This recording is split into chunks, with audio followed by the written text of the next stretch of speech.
오늘은 지역 복음화를 위한 전도 전략 13과 다락방 이전의 전도 전략 그랬죠. 좀 우리가 모든 걸 다락방이라고 이름을 붙여놨기 때문에 다락방 전도라 하니까 그냥 무조건 가서 말씀 운동하고 그런 것도 전도 다락방이지만 아직도 복음 없는 지역이 많고 아직도 복음이 필요한 현장이 많다는 거죠. 그러니까 새로운 다락방을 열어가야잖아. 한마디로 말 다락방은 이 작게 의미로 하면 개척이잖아. 교회 개척. 개척이라고 생각하면 돼요. 작은 의미의 교회죠. 근데 큰 의미로 이제 생각하면 이제 이게 성장하는 과정이고, 그렇기 때문에 아직도 개척할 곳이 많다 이렇게 생각하고 한번 생각해 보면 되죠. 그럼 가장 필요한 게 뭐겠어요, 그죠? 제가 처음에 다락방 오고 만나기 전에 이 선교단체들 개척하는 걸 제가 현장에서 보게 된 건데, 원주에 그때 당시 제가 1992년도에는 원주에 대학이 4군데가 있었어요. 4년제 대학 2개, 2년제 대학 2개 있었어요. 거기에 선교단체가 와서 개척을 하는 겁니다. 우리처럼 그냥 혼자 와가지고 간사 혼자 와서 개척하는 게 아니고 이 사람들이 준비 과정이 있더라고요. 제일 중요한 게 뭐냐면은 머리 구상이 이제 네 대학에 한 명씩 간사가 필요하잖아요. 한 사람 한 명씩 그 사역자가 필요하다는 거죠. 그러니까 책임 간사 전체를 원주 지역을 통괄하는 간사 한 사람하고 네 대학의 간사 4명하고 해서 5명이죠. 이 구상이 딱 돼 있죠, 그죠? 그 다음에 두 번째 하는 게 이제 후원. 이 사람들 생활비를 먹고 살아가면 해야 되니까 후원이 조직이 되어져. 그 후원금이 이제 책정이 되니까 간사가 이제 뽑아지죠. 그래서 간사를 선택을 해서 계속 교육을 시키잖아. 매일 교육을 시키면 한 번에 교육을 다 해도 우리 다락방이 우리가 뭐 끊임없이 메시지 들으면서도 새롭고 하는 것처럼 이 사람들도 자기들 메시지를 끊임없이 영적인 것이 이제 부족해서 그렇지만 계속 매일 아침 1시간씩 훈련을 하죠. 그래서 훈련한 이후에는 무조건 자기가 맡은 현장에 가는 거예요. 그래서 그 학교에 가서 도서관에 있든지 어디에 있든지 계속 상주해가면서 전도를 하는 거죠. 그렇게 안 하면 우리가 개척한다는 건 불가능하잖아요. 그냥 우리처럼 그냥 깔짝깔짝 그냥 1시간 뭐 가서 살살 돌아다니고 그거 갖고 되지 않죠. 우리가 지금 그 개념이 없는 거죠. 한 지역에 이 지역은 꼭 다락방이 필요하다. 그래서 내가 한번 개척을 해봐야겠다. 그래서 끊임없이 가보면 방법이 나올 거 아니야. 근데 그런 생각이 별로 없더라고, 이렇게 보면 사역자들을 보면은. 그래서 그런 걸 구상하는 거예요. 이게 거기 가서 이제 매일 우리가 이제 제자가 제대로 세워지면 거기서 뭐 찬양 집회도 하고, 그래서 이제 많은 사람들을 이제 그 자기들 알리는 그런 행동부터 하잖아요. 그래서 1년에 건 뭐 50명, 100명씩 이렇게 전도해 나가는데, 지금 우리는 모든 조직이 잘 돼 있는데 그 부분이 굉장히 약한 거예요. 그러니까 목사님도 답답하셔가지고 우리 보고 자꾸 전도할 줄 모른다는 것을 얘기하는 거예요. 가서 뭐 현장 가서 말씀 운동하는 걸 못 한다는 말이 아니거든요. 새로운 현장이 너무너무 많은데 우리는 맨날 내가 필요한 사람들 데리고 앉아서 또 교회가 그렇게 할 수 없도록 만드는데 맨날 우리 문제에 너무 걸려가지고 새로운 문을 여는 일을 감당을 못하게 만드는 이 사단의 전략이 참 교묘하게 시작된다는 걸 저는 늘 가슴에 한탄할 정도로 그런 게 오더라고요. 그래서 오늘 마찬가지예요. 지금 교회 개척 이전에 다락방이라는 것을 개척하기 이전에 우리는 꼭 또 다락방을 해도 꼭 누가 다락방이 있는 데 가서 또 다락방을 한다. 그런 게 아니라는 말이죠. 또 뭐 굳이 우리 교회 나온 사람을 또 가서 양육한다고 돌아다닌단 말이죠. 계속 교회 나와서 말씀 들으면 되는데 새로운 문을 열어야 되고 교회 못 오는 현장을 가야 되고 이런 걸 생각하셔야 되는데 그런 것들이 아니라는 거죠. 참 답답할 때가 많죠.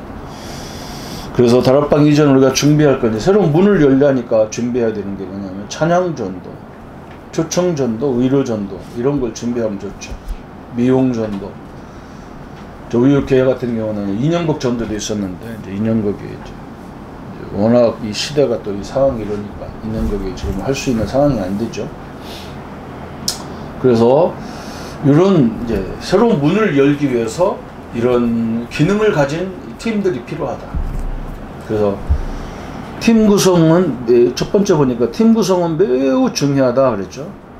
그러니까 의료팀이나 찬양팀만 초청해 그 사람만 데리고 가면 안 되잖아요. 우리가 찬양이 목적이 아니잖아요. 전도의 문을 여는 게 목적이고 복음을 전하는 게 목적이잖아요. 그러니까 기능자가 있어야 되며 이제 찬양이나 의로나 미용이나 이런 기능이 있어야 되지만 또 전도자도 있어야 하잖아요. 전도자도 있어야 되죠. 그래서 옆에 가서 복음을 전하면서 기능이고 함께 이제 전도하는 그런 거죠. 그 다음에 그러다 보면 영접한 사람이 나오는데 영접한 사람을 양육할 수 있는 사역자가 필요하겠죠. 그 현장을 책임질 수 있는 사역자가 준비되어야 되겠죠. 그러니까 이 세 사람이 팀 구성이란 말이죠. 그럼 준비할 프로그램이 이제 뭐겠어요, 그죠? 이제 그 현장을 가보면은 이 현장은 이제 미용이 필요하거나 아니면 의료가 필요하거나 아니면 너무 낙후된 도시이기 때문에 아이들 교육이 필요하거나 그런 게 나오겠죠. 그러면 그런 프로그램을 준비해야 되는 거예요. 그래서 우리가 영어를 가르친다든지 수학을 가르친다 그러면 어떻게 우리 아이들을 가르치겠다는 그런 것들이 있어야 되겠죠. 그죠? 그러면서 이제 우리가 전도를 활용하는 거죠. 그 다음에 후속 대책이 제일 중요하다. 이제 아까도 설명했지만 예수 영접한 사람이 나왔을 때 그 사람들을 인도할 수 있는 조장과 그 사람들에게 말씀으로 인도할 수 있는 사역자가 필요한 거죠. 그죠? 사역자는 여러 군데 다녀도 됩니다. 근데 조장은 한 지역에 한 사람이 꼭 필요해요. 우리 성도님들이 전체가 다 조장 역할을 해도 창원 복음화, 이 경남 복음 하기 힘들어요. 그렇잖아요. 어떻게 보면 사역자보다 조장이 더 중요한 거예요. 사역자는 그냥 메시지만 하고 막 움직여야 되잖아요. 제가 메시지 한참 할 때는 한 30개 넘게 했는데 혼자 30분에 다 한단 말이에요. 그러면 말씀 외에는 상담할 수 있는 시간이 없어. 내가 또 움직여야 되니까. 그러니까 조장이 나보다 더 중요한 사람이 어떻게 보면 사역자보다. 왜? 그 사람 한 사람 한 사람을 이렇게 잘 케어할 수 있는 사람이 돼야 되기 때문에 굉장히 중요한 거죠. 같이 살면서 같이 문화권 속에 있으면서 그 사람들을 계속적으로 말씀으로 도와줘야 될 부분들이 많단 말이에요. 그래서 조장과 사역자가 후속 조치로 반드시 필요한 거죠. 그래서 우리가 이제 이 사역을 여기서 이 지역에서 사역을 그만하고 나가야 되겠다 할 때가 언제냐면 이런 사역자와 조장이 갖춰지면 나가면 되죠. 거기 내가 굳이 있을 필요가 없는 거죠. 그러면 그래서 제일 중요한 게 먼저 사람을 찾아야 돼. 조장 역할을 할 수 있는 사람, 사역자 역할을 할 수 있는 사람이 보면 알잖아요. 그잖아요, 그죠? 불신자 속에 있든 신자 속에 있든. 그래서 사도 바울이 차라리 이스라엘에 잃어버린 자를 찾아가란 말은 교회 다니다가 낙심한 사람 중에, 그죠? 그 사람들은 사랑 때문에 낙심한 사람도 많지만 진리 때문에 낙심한 사람도 많거든. 그래서 그 사람들이 복음을 제대로 깨달으면 사역을 할 수 있다는 거예요. 그래서 사람을 먼저 찾아라. 사역자나 조장을 먼저 찾아라. 두 번째는 딴소리 하지 말고 오늘 우리가 지금까지 저 몇 거부터 쭉 말씀에 대한 걸 얘기했잖아요. 구원이 뭐냐, 기도가 뭐냐 이런 걸 설명해. 예수 이름, 예수 권세 그리고 설명했잖아요. 그런 메시지를 담백하게 딱 전해야 돼. 그 메시지를 보고 우리가 따라오는 제자를 말해야지. 또 뭐 인문지를 쓰는 제자가 나와서 그거 갖고는 안 되잖아요. 그리고 현장을 분석해야 돼. 현장을 분석. 사람을 잘 분석하고 현장을 잘 분석해야 돼요. 그 사람이 어떻게 성장했고, 그 사람이 성장하기 위해서는 그 지역 문화가, 그죠? 내가 이렇게 되려고 그러면 내 문화가 어떻다는 것을 알게 돼 있단 말이에요. 그쵸? 내가 충청도 사람인데 경상도 살아도 제가 충청도 사람이란 말이에요. 그럼 충청도 어느 문화 속에 살았냔 말이에요. 그죠? 그걸 이해를 해야 그 사람 성격을 이해할 수 있고, 그 사람의 삶의 방향을 이렇게 잘 인도할 수가 있는 것처럼 현장을 잘 분석해야 되는 거죠. 그 다음에 사람을 분류해야 돼요. 분류. 차별하면 안 되는데 분류를 해야 된단 말이에요. 이 사람이 양육받아야 할 사람인지, 사역자 할 사람인지, 조장 역할을 할 사람인지, 개인 양육으로 이렇게 할 수 있는 사람인지, 그룹으로 할 수 있는 사람인지, 이런 것도 굉장히 중요해요. 어떤 사람은 가르치는 걸 잘하는데 장기적으로 하는 걸 못하는 사람이 있어요. 그냥 단기적으로 복음편지나 새생명 새생활 같은 걸 가지고 새신자를 빨리빨리 도와줄 수는 있는데, 이렇게 막 한 목회자처럼 막 사역을 오랫동안 막 현장 복음메시지 이런 걸 갖고 계속 이런 거 못하는 사람도 있거든요. 왜냐면 성격이 그래. 성격이 막 답답해가지고 막 누가 뭐 따라오지 못하고 못 알아들으면 막 신경질 나는 사람이 있어. 이 사람들은 막 복음편지 10번 하고 빨리 다락방으로 이렇게 인도할 수 있는 그런 거 하고, 자기는 또 계속 그런 일 사역하면 되겠죠. 근데 사람을 잘 분류해야 되고, 심지어 또 우상숭배하는 사람이냐 뭐하는 사람, 이걸 다 또 우리가 잘 해야 그 사람들을 도와줄 수가 있는 거죠. 그래서 이 부분이 이 교제에 굉장히 중요한 부분인 거예요. 그래서 지금까지 우리가 생각하면 돼요. 이런 개척을 안 해봤단 말이죠. 이런 것을 한 번도 가서 안 해봤어. 그냥 말씀 운동만 편하게 배워봤기 때문에, 이런 걸 해봐야 나중에 어느 상황에 가도 우리 사역자는 살아남는 사람이 되는 거예요. 이게 다락방에서 지금 교회가 70%, 80%가 미자립이라는 것은 키가 찬 거예요. 이 부분이 안 된다는 거거든요. 혼자 하려고 하니까 안 되는 거죠. 그죠? 너무 중요한데. 너무 아쉽다. 그리고 제가 교회 와서 너무 아쉬운 게 그거예요.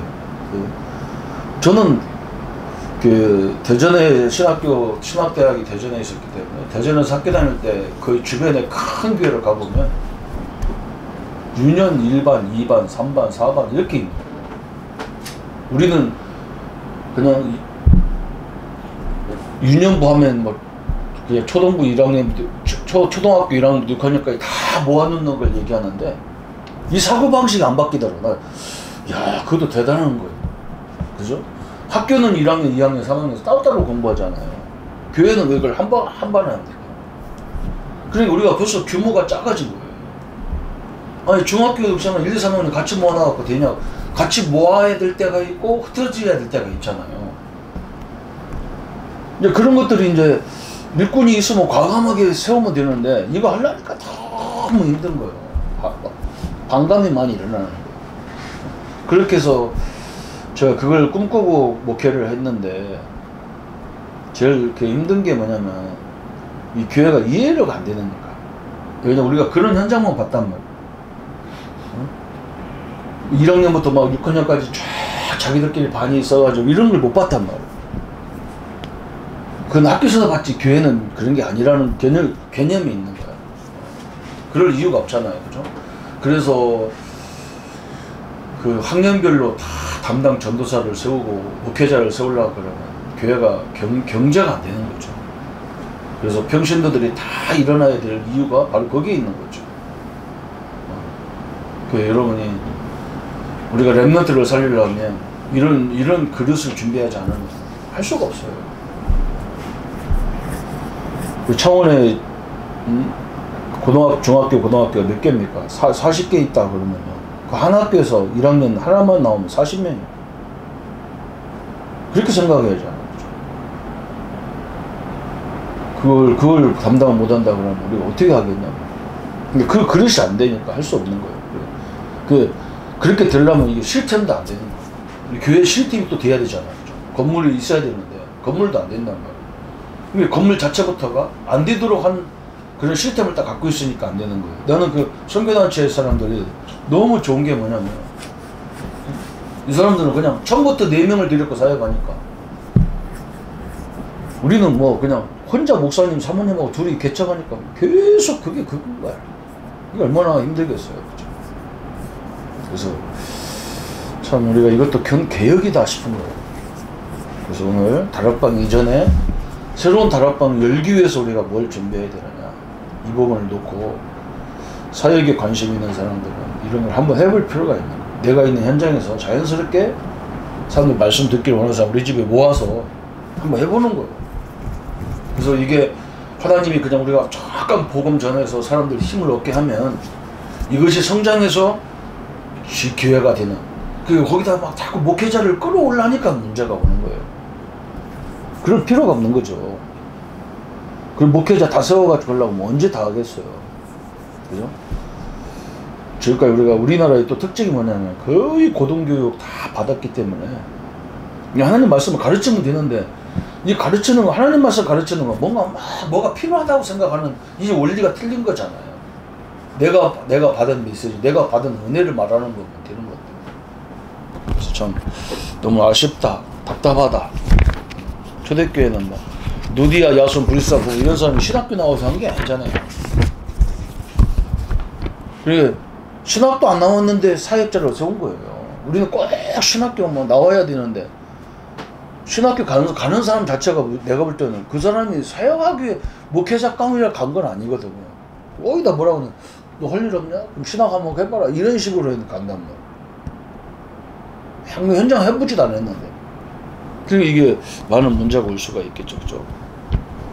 오늘 그렇다고 그러면 또 신학하면 안 되냐? 그것도 안 되는 거예요. 그것도 아닌 거죠, 사실.